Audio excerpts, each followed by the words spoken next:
জমি সংক্রান্ত বিরোধে সাংবাদিক সম্মেলন করলেন একটি অসহায় পরিবার। আসসালামু আলাইকুম, আমি হাবিবুর রহমান। শুরু করছি ZH টেলিভিশনের নিয়মিত সংবাদ। বিভ্রান্তিকর তদন্ত প্রতিবেদনের পুনঃতদন্তের দাবিতে রংপুরের বদরগঞ্জ উপজেলার গোপালপুর ইউনিয়নের গোপালপুর মুসলিমপাড়া গ্রামের আব্দুল হালিম সাংবাদিক সম্মেলনের আয়োজন করেন। এ সময় তিনি তার সার্বিক দিক তুলে ধরে লিখিত বক্তব্য পাঠ করেন।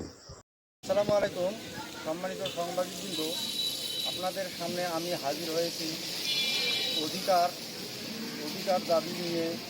আমি স্বাক্ষরকারী রংপুর জেলার বদরগঞ্জ উপজেলার 11 নং গোপালপুর ইউনিয়নের 8 নং ওয়ার্ডের গোপালপুর মুসলিমপাড়া গ্রামের স্থায়ী বাসিন্দা। আমার পিতা মরহুম আব্দুল হামিদ দেশে থাকাকালীন আমার বাড়ি সংলগ্ন একটি ফোরকানিয়া মাদ্রাসা প্রতিষ্ঠিত করেন। ফোরকানিয়া মাদ্রাসার নামে 1 শতক জমি অক্ষ দলিল অন্তর্ভুক্ত করেন। কিন্তু আমার পিতা মরহুম আব্দুল হামিদ 4 বছর পূর্বে পৃথিবীর মায়া ত্যাগ করে চলে যান। কিন্তু আমার চাচা আব্দুল খালেক বড় ভাই মৃত আব্দুল সালামের ছেলে মোহাম্মদ সবুজ মিয়া ও মশিউর রহমান এবং আমার পিতা বিমাতা ছোট ভাই আব্দুল হাকিম শতাংশ পরিবর্তে আমার বাবার পৈতৃক এবং নিজ নামীয় অতিরিক্ত 60% জোরপূর্বক মাদ্রাসা অন্তর্ভুক্ত করেন। পরবর্তীতে বিষয়টি আমি জানতে পেরে আইনের দ্বারস্থ হই।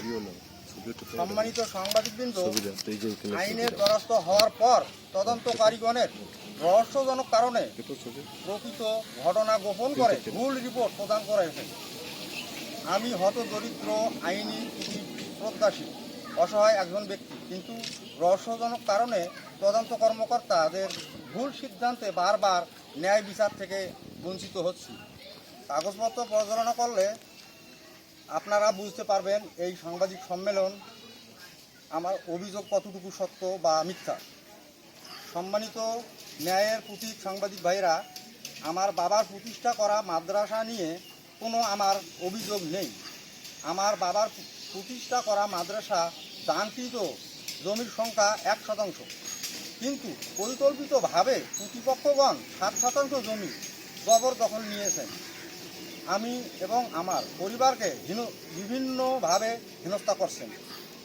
সত্যর প্রতীক সাংবাদিক বন্ধুগণ, তদন্তকারী কর্মকর্তার রহস্যজনক কারণে তদন্ত প্রতিবেদন ভিন্ন খাতে প্রবাহের চেষ্টায় প্রতিবেদন দিয়েছে, যা আমি তীব্র প্রতিবাদ জানাচ্ছি। আমি ন্যায় চাই, আমি পূর্ণ তদন্ত চাই। জমি মাদ্রাসা অন্তর্ভুক্ত হয়েছে তা জনস্বার্থে। আমরাই রাষ্ট্রীয় কর্তৃপক্ষের মাধ্যমে মাদ্রাসায় রেজিস্ট্রেশন করে দেব। জাতির জন্য মাদ্রাসাটি জনস্বার্থে ব্যবহার করা হয়, ব্যক্তিগত কারো কোনো স্বার্থ থাকে না। সম্মানিত সাংবাদিক বন্ধুগণ, মাদ্রাসাটি জনস্বার্থে ব্যবহার না করে প্রতিপক্ষগণ ব্যক্তিগত স্বার্থে ব্যবহার করে আসছে এবং একক কর্তৃত্ব খাটিয়ে পরিচালনা করছেন। পরিশেষে কোনো তদন্তের জন্য রংপুর জেলা প্রশাসক এবং বিভাগীয় কমিশনার ও গণপ্রজাতন্ত্রী বাংলাদেশ সরকারের ভূমি মন্ত্রণালয়ের হস্তক্ষেপ কামনা করছি। সেটা আমি সঠিক একটা বলতে পারবো না, সেটা কত সালে প্রতিষ্ঠিত হয় সেটা আমার বাবা বলতে পারবে। আপনার পিতা কত সালে মারা গেছে? আমার পিতা 2021 সালে মারা গেছে। 2021 সালে মারা গেছে। তা এই মাদ্রাসা, এখানে তো মাদ্রাসা দেখা যাচ্ছে রুম আছে, ইয়া আছে, তা এখানে মাদ্রাসা করতে আপনার জমি জবরদখল করলো কিভাবে? এই কথা তো আমরা বলতে পারবো না। আমরা জানি আমার বাবা এখন 8 শতকে দলিল দিচ্ছে। এখন তদন্ত করে আমরা দেখতে পারি 1% দলিল দিচ্ছে। এ নিয়ে আপনার কাছে কোনো কাগজ আছে? পেপারস আছে? পেপারস আছে। পেপারসগুলো আপনি উপস্থাপন করেন। পেপারস আছে আমার।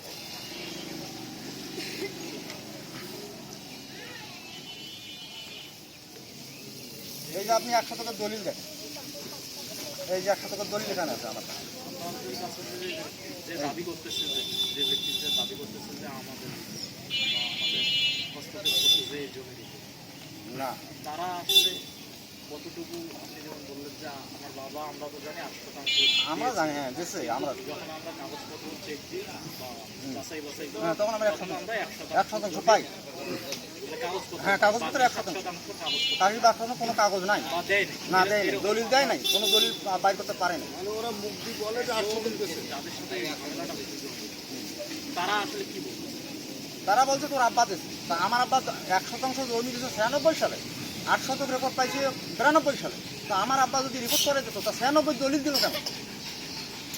মানে আপনি কি বুঝাইতে চাচ্ছেন যে পুরো 8% জমি আপনার বাবার নামে? আর পুরো 8% জমি আমার বাবার নাম। আপনার বাবা 8% জমি কি মূল্যে মালিক, আপনি সেটার একটু ব্যাখ্যা দেন। পৈতৃক সম্পদ হিসেবে মালিক, পৈতৃক হিসেবে। নিজের বাবার কাছে সম্পদ অনুযায়ী সে মালিক। হ্যাঁ, সে মালিক না, নিজের নামই ওটা, দাদুর না, বাবারই ওটা জমি, নিজের নামই। বাবা কি মানে তার বাবার অংশ পাইছে না ক্রয় সূত্রে মালিক? ক্রয় সূত্রে।